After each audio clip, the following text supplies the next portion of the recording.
Hey, what's up, guys? This is King Vox, and today we're going to be talking about achievement points and your account bonuses and also masteries.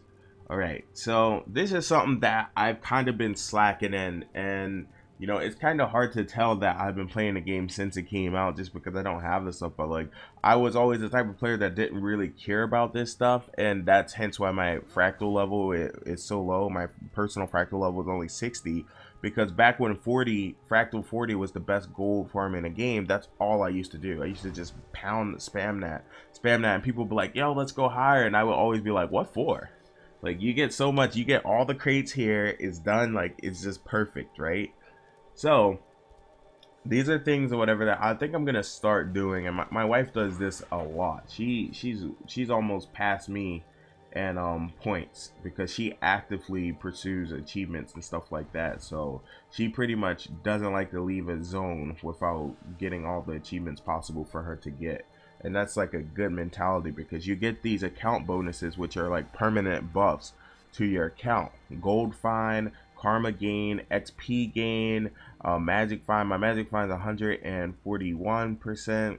There's people I think that have like 300 or something like that. Really crazy, right? But XP 9%, karma 6%, and gold find 31%. Now these are permanent. You keep these, and as you can see, these boxes, each time you hit a certain mark, you get something else. So say this right here, account bonuses. This is plus 1% to gold find when I hit 8500, right? When I hit 9000, I get a unique skin that you can only get from these achievement points. And I only ever seen two people running around with a full set of either or one of these actually, and I'm pretty sure there's a lot more people out there that actually have it, but it requires such high achievement points that a lot of people don't have it. Another one, 1% XP to your account, and this is permanent throughout your whole account. So as you can see, the more you do this stuff, and luck, this one gives you 2% XP, one karma, and one magic find. You get what I'm saying? So like the farther you go, the more stuff you actually get. So it's beneficial. You get rewarded. You get permanent rewards that affect all your characters, your whole account as a whole. And you also get to unlock stuff like these items right here. So these are the unlock rewards that I've unlocked so far. It's just showing me, and I can like withdraw these skins at any time if I ever lost them during the way. Oh, I didn't mean to do that, but as you can see, I just did. I can get to create these things whenever I want, and these are really cool skins that you can't kind of like you can't get other than achievement hunting. So also on top of doing achievements and stuff, what's gonna happen is you're gonna run to achievement points that not only give you achievement points, but they give you armor. They're gonna give you stuff like, hold on, let me get out of dailies really fast. Let's say story achievements, right? So story achievements are gonna give you masteries, and you're gonna get achievement points. You get what I'm saying? Like, and this is complete all 9 gates of Maguma achievements, right? So these are the achievements right here. It tells you, and some of these things seem difficult, but they're not. And then you get ascended gear from these. These are the early on ones, so they kind of have like set stats and stuff. But later on, they start giving you like a ascended box or whatever, where you can choose like a single ascended item and stuff like that. So don't sleep on achievements. This game is probably the most rewarding out of all the achievements that I've ever kind of like dealt with. And I can't think of any other MMORPG or whatever that has this many achievements, right? And also has like rewards within the achievements, everything from titles to special effects that can go on your character. Like, you never know what you run into with this stuff, and a lot of this stuff, it seems difficult, but usually it's very easy. You know what I'm saying? So like lost badges and stuff like that. Like this, all this stuff is so easy. Dungeon ones, especially if you get in there with a group and stuff. You see, this one gives you 5 gold, and it gives you a chest of dungeoneering, which you can choose 150 tokens from any dungeon. So like, even it doesn't matter where you complete this at, whatever, but you just literally um get 150 tokens for whatever dungeon of your choice. So that can help out with crafting a legendary. so many things. And then let me speak about mastery points in a second. But as you can see, a lot of these things, you can see they show you where and what sections, wherever do you get the mastery points and stuff like that. And you see jumping puzzle.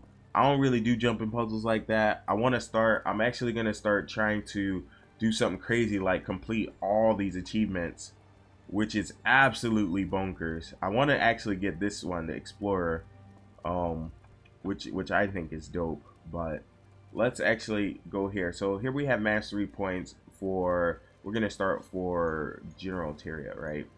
So you have your legendary crafting here, and you have your pack commander, right?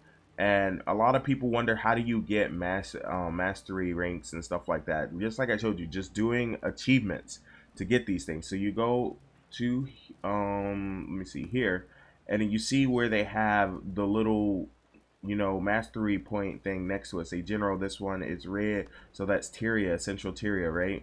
So I would click here and I'm like, all right, so these are two things, these are four things right here that I can do to get these four um points or mastery points right here. And you guys, you may think they're hard, but if you focus on them for a day, I'm telling you guys, you'll get these. You'll get these, and then it'll be over. You move on to the next one, and you'll hunt all of these things down. And that's kind of what you want to do. If you don't have any like direction, the best thing to do is to hunt down all the mastery point achievements first, and then start doing other random achievements and stuff like that. But that's how you get your mastery ranking up, and that's why my mastery ranking is kind of so low, only 112, right? So here you have pack commander, which gives you stuff like you can now use the mentoring badge, which is the only one. So now you can use the mentoring badge to help people, but the best one is this one right here, which I don't have unlocked, which I need to start focusing on. And this allows you to auto loot and everything. Your party now has a permanent 33% swiftness bonus in cities. Like, just these things give you so much cool stuff. And then if you want legendary crafting, this applies to the second generation legendaries, which are the legendaries that came out during the Heart of Thorns, I believe. Or actually, I think they apply to all legendaries, period. So this is a way for you to get stuff like the precursors and stuff through a quest in Lion's Arch, um, instead of having to go buy it or go try to farm it somewhere. So that's basically what this whole legendary crafting thing is. It makes legendary crafting a lot easier as far as the precursor is concerned, right? So then you also have fractal attunements, and this stuff allows you to get extra loot, extra life in fractal for every boss. So this is very important for fractals, and this is just central Tyria stuff, right? So then we have Heart of Thorns. Heart of Thorns, you obviously need gliding and stuff like this, and you're gonna get a lot of mastery points from doing Heart of Thorns as well. I actually undermined mastery points for a very long time, but one of my friends, Ring, he's like a mastery rank Nazi or whatever. He pretty much put me on to game and made me realize, that I should actually be going for these mastery points like they are, because it makes your life so much more convenient in the game. And just because someone has more mastery points than you doesn't necessarily mean they do more damage than you or they're stronger than you, but it definitely means that they're more versed in the game and they've explored more of the game than you have. So just keep that in mind, as a new player when you're looking for help from veterans and stuff like that. The more mastery points they have, the more of the game they've actually explored and went through. It's kind of ridiculous for someone over 200 mastery points to not know anything about the game. You probably won't really run into that situation just because of how much stuff you have to do and achievements to actually achieve that much mastery points. Now, mind you, I haven't been through Path of Fire, so I don't know how much they actually give out. As you can see, I've only gotten six, I think, six, seven, eight mastery points in there. So, well, actually, a little bit more than eight, obviously, but you kind of get what I'm saying. I haven't been far into there yet. I'm actually going to start that on later on today on my Necro and just try to finish off the whole Path of Fire story because I think I'm almost finished. Anyway, so you have Heart of Thorns here, and Heart of Thorns just gives you stuff that pretty much helps with that, and then you have the raid. Learn to harness the powerful energy permitting the Forsaken ticket and gain advantages in battle. So yeah, I need this actually. Actually, I should click on this. I don't know why I don't have this. because I want to start raiding soon. So I'm gonna click this and get that up. I don't see what else I could possibly be getting up in Heart of Thorns. But you want to focus on maxing out all your masteries, period, because at some point they're going to implement something that allows you to use all this stuff always through the game. And Path of Fire masteries are mostly mounts, it seems so far.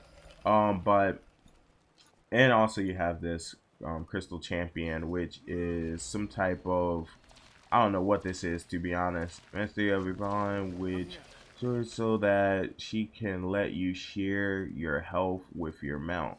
Okay, so these are they're all basically mount masteries or whatever, which you should still get them all, because you never know when you're going to actually need this stuff, and I actually need to start focusing on this stuff as well. But that's mastery, guys. I hope you guys understand now, and there's really I'm gonna be honest with you guys. There's really no easy way to mastery. There's no 1, 2, 3 mastery guide. Like there's probably a handful of masteries for every expansion or every area of the game that are kind of like easy to kind of get to, and people can kind of guide you to get those.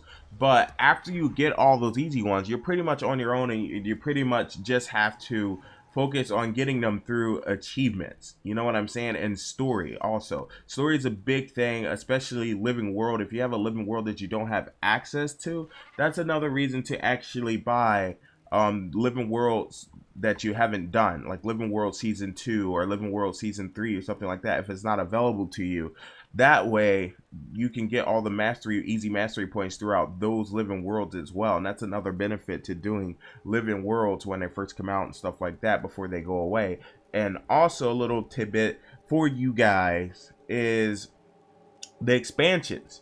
Both of the expansion house, well, first of all, without Heart of Thorns, you don't have many of masteries at all. But also Path of Fire also offers a crap load of mastery points as well. So if you guys want high mastery and stuff like that, the expansions, living worlds, and achievements, well, the expansions and living worlds are the easiest two ways to actually get mastery points, right? Because first of all, you need at least one expansion to start even getting mastery points, and secondly, um you know, those are the easiest ways. Like you know what I mean? Like other than that, it's just achievements. So you can get them through story, you know, which is prolonged by the expansions and stuff like that, or you can get them by doing achievements. So that's another thing to keep in mind. I need to go and finish off all my story and all my living worlds so I can get all the mastery points possible from those before I actually go into like, you know, the living world and stuff like that and start doing achievements and all that jazz. But I don't want this video to be too long. Thank you guys for watching. Make sure to like and subscribe. And also, Vox Nation is recruiting. As you can see, we're getting there. We're getting there. And you know, basically what's gonna happen is when people are not on for I would say 3 weeks, like this guy, I'm basically gonna remove you from guild, and you can actually rejoin the guild once you become active again. So that way we keep newer players. They don't look at a roster that's a bunch of people that haven't been on in weeks and weeks and weeks and weeks and stuff like that. As time goes on, we're going to change it up or whatever, add more rules and add more stuff that the guild's going to be pursuing. We probably won't do world versus world until they merge all the servers in world versus world, and it's easier for everyone, because right now it's a real pain for anyone to get on Maguma on my server. But also, guys, with that being said, you don't have to ask what server in the comments. Right now, it doesn't matter. As long as you're on NA, I believe, you can join the guild and we can do everything together. World servers only matter for world versus world, which right now we are not able to do. So unless you're on Maguma, and then you can run with me solo, but it won't be a guild thing. It'll just be a let's hang out and go do some world versus world situation. All right, peace out, guys. Have a blessed day.